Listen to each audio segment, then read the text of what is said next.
ایک شخص ایک ذبح کی ہوئی مرغی لے کر مرغی فروش کی دکان پر گیا اور کہا کہ بھائی ذرا اس مرغی کو کاٹ کر مجھے دے دو۔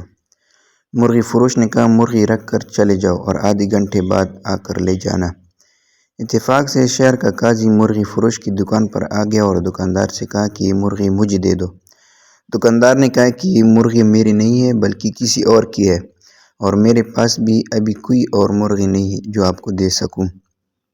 قاضی نے کہا کہ کوئی بات نہیں، یہی مرغی مجھے دے دو، مالک آئے تو کہنا کہ مرغی اڑ گئی ہے۔ دکاندار نے کہا کہ ایسے کہنے کا بھلا کیا فائدہ ہوگا، مرغی تو اس نے خود ذبح کر کے مجھے دی تھی، پھر ذبح کی ہوئی مرغی کیسے اڑ سکتی ہے؟ قاضی نے کہا میں جو کہتا ہوں اسے غور سے سنو، بس یہ مرغی مجھے دے دو، اس کے مالک سے یہی کہو کہ تیری مرغی اڑ گئی ہے، وہ زیادہ سے زیادہ تمہارے خلاف مقدمہ لے کر میرے پاس آئے ہی گا۔ دکاندار نے کہا کہ اللہ سب کا پردہ رکھے، اور مرغی قاضی کو پکڑا دی۔ قاضی مرغی لے کر نکل گیا تو مرغی کا مالک بھی آ گیا اور دکاندار سے کہا کہ مرغی کاٹ دی ہے؟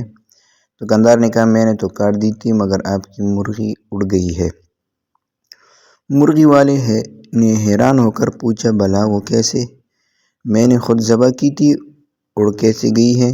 دونوں میں پہلے نوک جھونک شروع ہوئی اور پھر بات جھگڑے تک جا پہنچی، جس پر مرغی والے نے کہا کہ چلو عدالت قاضی کے پاس چلتے ہیں، اور چل پڑے۔ دونوں نے عدالت جاتے ہوئے راستے میں دیکھا کہ دو آدمی لڑ رہے ہیں، ایک مسلمان ہے جبکہ دوسرا یہودی۔ چھڑانے کی کوشش میں دکاندار کی انگلی یہودی کی آنکھ میں جا لگی اور یہودی کی آنکھ ضائع ہو گئی۔ لوگوں نے دکاندار کو پکڑ لیا اور کہا کہ عدالت لے کر جائیں گے۔ دکاندار پر دو مقدمے بن گئے۔ لوگ مرغی فروش کو لے کر جب عدالت کے قریب پہنچ گئے تو مرغی فروش اپنے آپ کو چھڑا کر بھاگنے میں کامیاب ہو گیا، مگر لوگوں کی پیچھا کرنے کے پر قریبی مسجد میں داخل ہو کر مینار پر چڑھ گیا۔ لوگ جب اس کو پکڑنے کے لیے مینار پر چڑھنے لگے تو اس نے چھلانگ لگائی تو ایک بوڑھے آدمی پر گر گیا، جس سے وہ بوڑھا مر گیا۔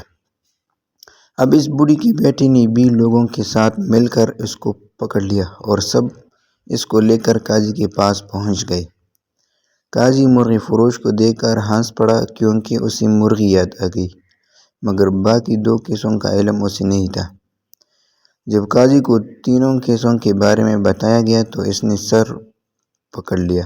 اس کے بعد چند کتابوں کو الٹا پلٹا اور کہا کہ ہم تینوں مقدمات کا یک کے بعد دیگری فیصلہ سناتے ہیں۔ سب سے پہلے عدالت میں مرغی کے مالک کو بلایا گیا۔ قاضی نے پوچھا تمہارا دکاندار پر دعویٰ کیا ہے؟ مرغی والا جناب والا، اس نے میری مرغی چرائی ہے کیونکہ میں نے ذبح کر کے اس کو دی تھی، یہ کہتا ہے کہ مرغی اڑ گئی ہے۔ قاضی صاحب مردہ مرغی کیسے اڑ سکتی ہے؟ قاضی کیا تم اللہ اور اس کی قدرت پر ایمان رکھتے ہو؟ مرغی والا جی ہاں کیوں نہیں؟ قاضی صاحب قاضی کیا اللہ تعالیٰ بوسیدہ ہڈیوں کو دوبارہ زندہ کرنے پر قادر نہیں؟ تمہاری مرغی کا زندہ ہو کر اڑنا بھلا کیا مشکل ہے؟ یہ سن کر مرغی کا مالک خاموش ہو گیا اور اپنا کیس واپس لے لیا۔ قاضی دوسری مدعی کو لاؤ۔ یہودی کو پیش کیا گیا تو اس نے عرض کیا کہ قاضی صاحب اس نے میرے آنکھ میں انگلی ماری ہے جس سے میری آنکھ ضائع ہو گئی، میں بھی اس کی آنکھ میں انگلی مار کر اس کی آنکھ ضائع کرنا چاہتا ہوں۔ قاضی نے تھوڑی دیر سوچ کر کہا مسلمان پر غیر مسلم کی دیت نصف ہے، اس لیے پہلے یہ مسلمان تمہاری دوسری آنکھ بھی پھوڑے گا، اس کے بعد تم اس کی آنکھ پھوڑ دینا۔ یہودی بس رہنے دے، میں اپنا کیس واپس لیتا ہوں۔ قاضی تیسرا مقدمہ بھی پیش کیا جائے۔ مرنے والی بوڑھی کا بیٹا آگے بڑھا اور عرض کیا کہ قاضی صاحب اس نے میرے باپ پر چھلانگ لگائی جس سے وہ مر گیا۔ قاضی تھوڑی دیر سوچنے کے بعد بولا ایسا کرو کہ تم لوگ اسی مینار پر جاؤ اور مدعی اس مینار پر چڑھ کر اس مدعا علیہ مرغی فروش پر اس طرح چھلانگ لگا دے جس طرح مرغی فروش نے اس کے باپ پر چھلانگ لگائی تھی۔ نوجوان نے کہا قاضی صاحب اگر یہ دائیں بائیں ہو گیا تو میں زمین پر گر کر مر جاؤں گا۔